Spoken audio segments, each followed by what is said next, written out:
সবাইকে অসংখ্য ধন্যবাদ জ্ঞাপন করে আজ আমাদের ক্লাস পর্ব শুরু করছি। আজ আমাদের ক্লাসের আলোচ্য বিষয় থাকবে রোমান স্থাপত্যকলা, রোমান চিত্রকলা এবং তেল চিত্র অঙ্কন পদ্ধতি এবং রাজপুত চিত্রকলা সম্পর্কে আমরা বিস্তারিত আলোচনা করব। আমি যে পয়েন্টগুলো বলবো, পয়েন্টগুলো একটু মনোযোগ সহকারে শুনবেন। যেটুকু লিখতে বলবো সেটুকুই লিখবেন, বেশি কিছু লেখার দরকার নেই। আমি এখানে তথ্য একটু বেশি দিয়েছি আপনাদের এই সম্পর্কে একটু জ্ঞান পাওয়ার জন্য। আপনারা রিডিং পড়ে রাখবেন, কিন্তু লেখার সময় কম করে লিখবেন, কারণ মার্ক কম, লিখতে হবে কম। রোমান পেন্টিং, এই পেন্টিং মানে চিত্রকলা। এটি ক্লাসিক্যাল প্রাচীন তত্ত্বের সময় রোমান সংস্কৃতি দ্বারা নির্মিত শৈল্পিক এবং চিত্রাঙ্কিত প্রকাশ। সাধারণত এটি ধনী পরিবারগুলোর ঘরের দেওয়ালে চালিত হতো, তাই এটি ফ্রেস্কো পেন্টিং হিসাবেও চিহ্নিত হয়েছিল। এবার যদি বলা হয় ফ্রেস্কো পেন্টিংটা আসলে কি, যে পেন্টিং ঘরের দেওয়ালে ঝুলিয়ে রাখা হয়, যে চিত্রকর্মগুলো ঘরের দেওয়ালে ঝুলিয়ে রাখা হয়, সেটা হলো আপনার ফ্রেস্কো পেন্টিং। তবে টেবিলে পেন্টিং এর রেকর্ডও রয়েছে। রোমান শিল্পের একটি বৈশিষ্ট্য হলো এটি একই সাথে আর্টস্কানাট এবং ছোট্ট গ্রিক উপনিবেশগুলির সাথে শুরু হয়েছিল, যার সংস্কৃতি থেকে এটি সরাসরি অনুপ্রাণিত হয়েছিল। এই কারণে বিভিন্ন ভূমধ্যসাগরীয় সংস্কৃতির চিত্রাবলী উপাদানগুলো রোমান অঞ্চলগুলোতে পাওয়া যায়। এটি মূলত ফ্রেস্কো পেন্টিং, এটি হলো মুরাল পেন্টিং। অনেকগুলো রোমান চিত্রাঙ্কিত প্রকাশটি, মানে যে প্রকাশনা গুলো রয়েছে তার সেগুলো সংরক্ষণ করা হয়নি। প্রকৃতপক্ষে প্রাপ্ত অবশেষগুলি খুব ছোট এবং মূলত পাম্পেই এবং হারকিউলিনিয়াম খননকালে পাওয়া কাঠামোর সমন্বয়ে গঠিত। তবে রোমান চিত্রকর্মটি ছোট উপায়ে অন্যান্য কৌশল, যেমন জাহাজের সজ্জা, চামড়ার উপর ক্ষুদ্রাকৃতি ব্যবহার করা হচ্ছে। এইটুকু ভূমিকা দেবেন, ভূমিকা এইটুকু দিবেন। এখান থেকে যদি কেউ চায় আরো একটু ছোট করতে পারেন। এরপর নিচের গুলো আপনারা রিডিং পড়ে রাখবেন যে আসলে বিষয়বস্তুটা কি, এখানে কি বলছে। এরপর পূর্ববর্তী উৎপত্তি কিভাবে কিভাবে হয়েছে দেখেন। গ্রিক শিল্পের প্রভাব থেকে এই রোমান পেন্টিং এর সৃষ্টি হয়েছে, যা ম্যাগনা গ্রিসিয়ায় অবস্থিত উপনিবেশগুলোর সাথে দেখা করার পরে রোমানরা তাদের কাছে পৌঁছেছিল। একইভাবে খ্রিস্টপূর্ব 2য় শতাব্দীতে গ্রিক প্রভাব বৃদ্ধি পেয়েছিল। রোমানরা উপদ্বীপের আঞ্চলিক ইউনিয়ন বৃদ্ধির লক্ষ্যে মেসিডোনিয়া ও গ্রিসে আক্রমণ করার পরে এ সম্পর্কে তাদের একটা ভালো ধারণা জন্মেছিল যে শিল্পকর্ম কিভাবে তৈরি করতে হয়, চিত্রকর্ম কিভাবে অঙ্কন করতে হয়।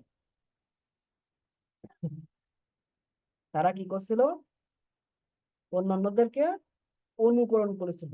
তাদের পূর্বের যে শিল্পীরা ছিল, তাদের আশেপাশে যে উপনিবেশগুলো ছিল তাদের অনুকরণ করে শিল্পকর্ম তৈরি করেছিল। এইটুকু হলো উৎপত্তি।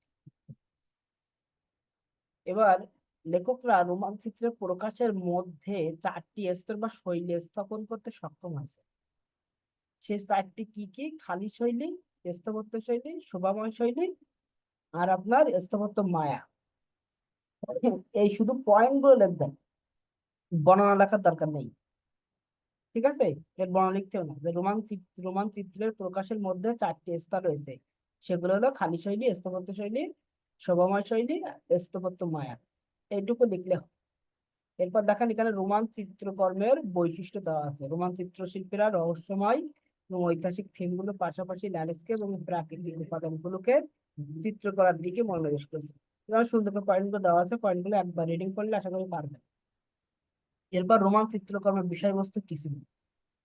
ধর্ম, ইতিহাস, তাদের রাজপ্রাসাদ, রাজ্য, রাজা, তারপরে তাদের যে বিভিন্ন উৎসব, বিবাহ উৎসব, মরণ উৎসব, এই যে আপনার আপনার ফসল সংক্রান্ত যে সবগুলো, এইগুলো নিয়েই তারা, এইগুলো বিষয় করে তারা ছবি অঙ্কন করছে। এবার এর অসামান্য কাজ এবং লেখক অ্যালড্রো ব্র্যান্ডের ব্যবহার, প্যারিস টেনদেমের বিচার করে। এই যে এইটা অ্যালড্রো ব্র্যান্ডের বিবাহ দিকে এখানে অল্প একটু বর্ণনা লিখবেন, মূল পয়েন্টটা। তারপর প্যারিস টেনদেমের বিচার করে। এটাও কি, এটাও গল্প করে দেখবেন। এই দুটো লিখলেই মোটামুটি রোমান যে কর্মের যে প্রভাব সেটা তুলে ধরতে পারবেন। এরপরে বলছে রোমান স্থাপত্যকলা। ঠিক আছে, রোমান স্থাপত্যটি খ্রিস্টপূর্ব 509 সালে রোমান প্রজাতন্ত্রের প্রতিষ্ঠার পর থেকে বিকশিত হয়েছে, আনুমানিক 4th শতাব্দী অবধি, যখন বাইজেন্টাইন আর্কিটেকচার প্রদর্শিত হয়। প্রাচীন রোমান স্থাপত্য কাঠামোগুলো রোমান সাম্রাজ্যের সময় একটি দুর্দান্ত বিকাশ লাভ করেছিল। এটি এর সম্প্রসারণ ও শক্তির প্রতীক হয়ে দাঁড়িয়েছে। বাইজেন্টাইন সাম্রাজ্যের আগমনের সাথে সাথে তার পতন সত্ত্বেও রোমান স্থাপত্য রীতি বহু শতাব্দী ধরে স্যার আমি ভালো শুনতে পারতেছি না।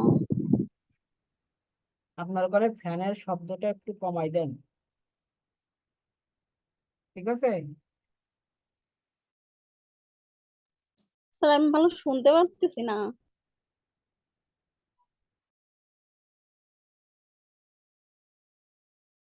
আপু আপনাদের এখানে মনে হয় নেটের সমস্যা হচ্ছে, আমরা তো ক্লিয়ার শুনতে পাচ্ছি।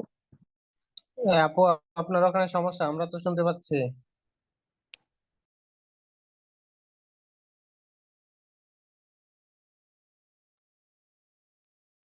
তারপরে কি বলছে, এই যে বাইজেন্টাইনদের আগমনের সাথে সাথে তার পতন সত্ত্বেও রোমান স্থাপত্য রীতি বহু শতাব্দী ধরে পশ্চিম ইউরোপের নির্মাণকে প্রভাবিত করেছিল।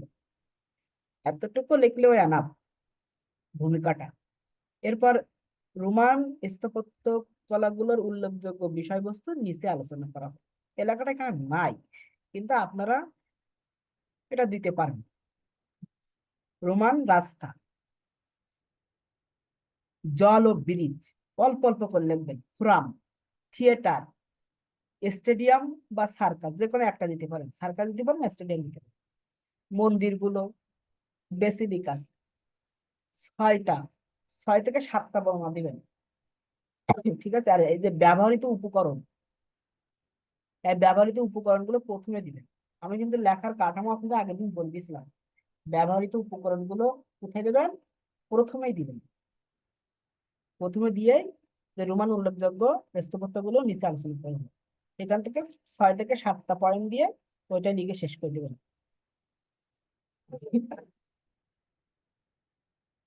এরপরে আমরা আলোচনা করব রাজপুত চিত্রকলা। ঠিক আছে, রাজপুত চিত্রকলা সম্পর্কে আলোচনা করব।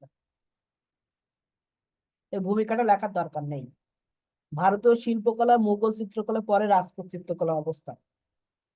তাহলে আমরা কিন্তু ভারতীয় উপমহাদেশ যে শিল্প কর্ম রয়েছে সিলেবাসে, তারই একটা প্রশ্ন করছি যে ভারতীয় শিল্পকলা মুঘল চিত্রকলার পরে রাজপুত চিত্রকলার অবস্থা। রাজপুত চিত্র ছিল রাজপুতানা, বুন্দেলখণ্ড ও হিমালয়ের অন্তর্গত পাঞ্জাবের চিত্র। রাজপুত চিত্রগুলি মুঘল আমলের সমসাময়িক হলেও তা মুঘল চিত্রকলা দ্বারা পরিপুষ্ট নয়। হিন্দু ধর্মীয় বিষয় এ সময় এক নতুন প্রাণ ফিরে এবং সব ধরনের শিল্পকলায় এর দিগন্তের সূচনা হয়। সময়কালটা দিতে পারেন, না দিতেও পারেন। এই রাজপুত চিত্রকর্মকে আমরা 2 ভাগে ভাগ করতে পারি, একটা হলো রাজস্থানী আর একটা হলো পাহাড়ি। তবে রাজস্থানী চিত্রই রাজপুত চিত্র নামে পরিচিত। কিভাবে এর উৎপত্তি হয়? রাজপুত চিত্র উৎপত্তি হয়েছে মূলত মুঘল চিত্রকলা থেকে। রাজপুত ও মুঘল চিত্র সমসাময়িক হলেও পার্থক্য লক্ষণীয়। সাধারণ বিশ্বের চিত্রের বিষয় ও অঙ্কন নীতি থেকে এই পার্থক্য দেখা যায়। মুঘল চিত্রের বিষয় হলো ব্যক্তিগত, সেজন্য এখানে প্রতিকৃতি ও মুঘল দরবারের ঘটনা বিষয়কে চিত্রে স্থান পেয়েছে। তাহলে ওই মুঘল শিল্পকলা যেটা আমরা পড়ছেন, পাল পাল যুগের শিল্পকর্ম যেটা পড়ছেন, ওইটা কিন্তু পড়লে এটার অর্ধেক হয়ে যাচ্ছে। মুঘল চিত্র ব্যক্তি প্রধান বলে এখানে শিল্পের নাম পাওয়া যায়। অপরদিকে রাজপুত চিত্র ব্যক্তিগতকে প্রাধান্য দেয়নি।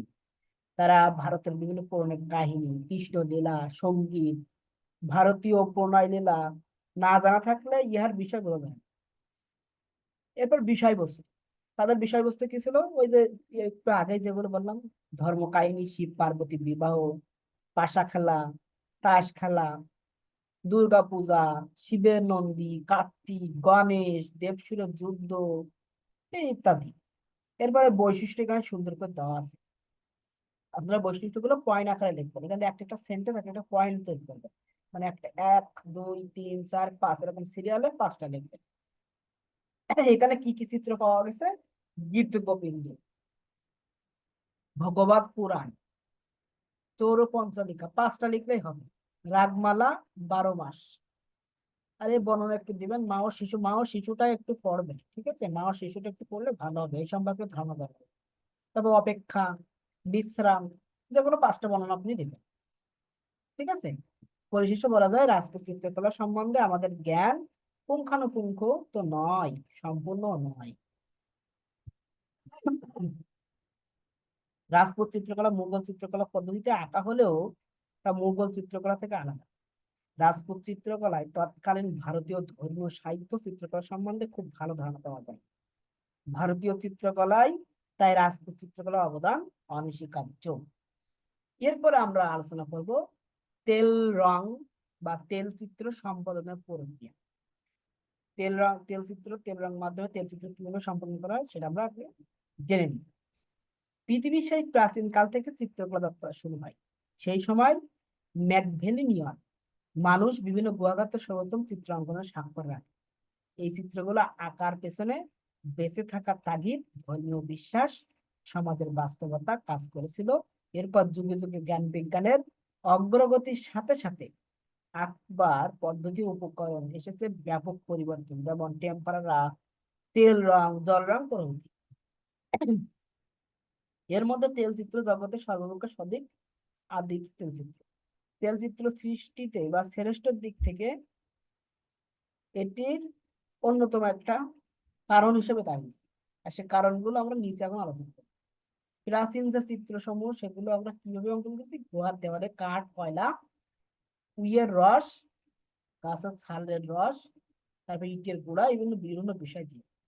পরবর্তীতে চিত্রকলার সবচেয়ে জনপ্রিয় মাধ্যম হচ্ছে তেলচিত্র। এই তেলচিত্র শুরু করার পূর্বে আমাদের কিছু এলিমেন্টারি কোর্স আয়ত্ত করতে, আমাদের দেশের শিক্ষার্থীদের এগুলো জানা আসলে দরকার। এই তেলচিত্র আবিষ্কার হচ্ছেন হুবার্ট। এই চিত্র আবিষ্কার করে কে? হুবার্ট ও ইয়ান ভ্যান আইক। তারা দুইজন ভাই ছিল। তারা প্রমাণ করে যে ডিমের কুসুমের পরিবর্তে রংকে তেল দিয়ে গুললে চিত্র রচনার স্বচ্ছতা ও সাবলীলতা আনা যায়। এই পদ্ধতিতে চিত্র যেমন ইচ্ছে তেমন রং রঞ্জিত করা যায়। বিখ্যাত তেলচিত্র শিল্পী যথ সফলভাবে এর প্রয়োগ করে। তেল রং তুলনামূলক ব্যয়বহুল ও সময় সাপেক্ষ মাধ্যম। চিত্রকলার স্তরগুলোর মধ্যে তেলচিত্র শিক্ষা কার্য একটি কঠিন বলে এটা অত্যন্ত দক্ষতার সাথে একটু ধীরে শুরু করতে হয়। তেলচিত্র অঙ্কনের পদ্ধতি: ক্যানভাস বা বোর্ড, প্যানেল লাগবে, রং লাগবে, তুলি লাগবে, ব্রাশ লাগবে, প্লেট এবং তেল। এই যে প্যানেল, ক্যানভাস, বোর্ড, এই যে এখানে একটা যুক্ত করতে পারেন প্লেট, রং গুলানোর যে প্লেট। তেলচিত্র সম্বন্ধে পরীক্ষাগুলো এখানে সুন্দর আলোচনা করা হয়েছে, কিভাবে আপনি কি করবেন, পানি নির্ভর, তেল নির্ভর, এই যে তুলি, তেল, সবগুলো। আরো কিছু বিষয় লাগে তেলচিত্র অঙ্কন করতে গেলে, সেগুলো হলো ইজের, কালার প্যালেট, টুল, ছোট পাত্র, তুলি মশার কাপড় ইত্যাদি। আর এগুলো বাস্তব ধর্মী হয়, নিরীক্ষা ধর্মী হয়, ঠিক আছে? নিরীক্ষা ধর্মী কোনগুলো? যেগুলো বাস্তবের সমন্বয়ে তৈরি কিন্তু প্রকৃতপক্ষে বাস্তব নাই, সেটা হলো নিরীক্ষা ধর্মী। তেলচিত্র সম্পাদনের বিভিন্ন ধাপসমূহ পার করে চিত্রিত হয় পরিপূর্ণ একটি তেলচিত্র। পৃথিবীর অধিক সমন্বিত শিল্পকর্মের যেসব শিল্পকর্ম রয়েছে তার মধ্যে তেলচিত্র সব থেকে বেশি দাম। আমাদের দেশের মতো আবহাওয়ায় চর্চা অনেকটা কষ্টসাধ্য, তবুও আমাদের দেশের অনেক শিল্পী নির্বিচ্ছিন্ন ভাবে এই মাধ্যমটিতে কাজ করতে চলেছে। তারা সৃষ্টি করেছেন উল্লেখযোগ্য চিত্রশিল্প। এখানে একটা কথা আছে, তেলচিত্র হলো সব থেকে দামি মাধ্যম এবং সব থেকে ভালো মাধ্যম, কিন্তু এই যাবৎকাল যত শিল্পী মারা গেছে তার অধিকাংশ সব ক্যান্সারই মারা গেছে এই তেল রং চিত্রের কারণে। তেল রঙে এক ধরনের কেমিক্যাল মেশানো থাকে। কেমিক্যাল আপনাকে স্কিন ক্যান্সার, যেটা ফুসফুস ক্যান্সার, এসব ক্যান্সারে আক্রান্ত করে আমার জীবনের বাতি নিভাই দিবে। এজন্য তেলচিত্র অঙ্কনের সময় অবশ্যই পরিষ্কার পরিচ্ছন্ন থাকতে হবে এবং নিজের সেফটি আগে, তারপর চিত্র অঙ্কন করতে হবে একটু সাবধানতার সহিত। তাহলে মোটামুটি আপনাদের আজকে 4টা প্রশ্ন পড়লেন, এখান থেকে মোটামুটি একটা প্রশ্ন আসার সম্ভাবনা আছে। একটা থেকে দুইটা প্রশ্ন আসার সম্ভাবনা আছে। এগুলো চারটা ভালো করে পড়বেন, আমি এক্ষুনি শিট দিয়ে দিচ্ছি আপনাদের। স্যার এগুলা প্রিন্ট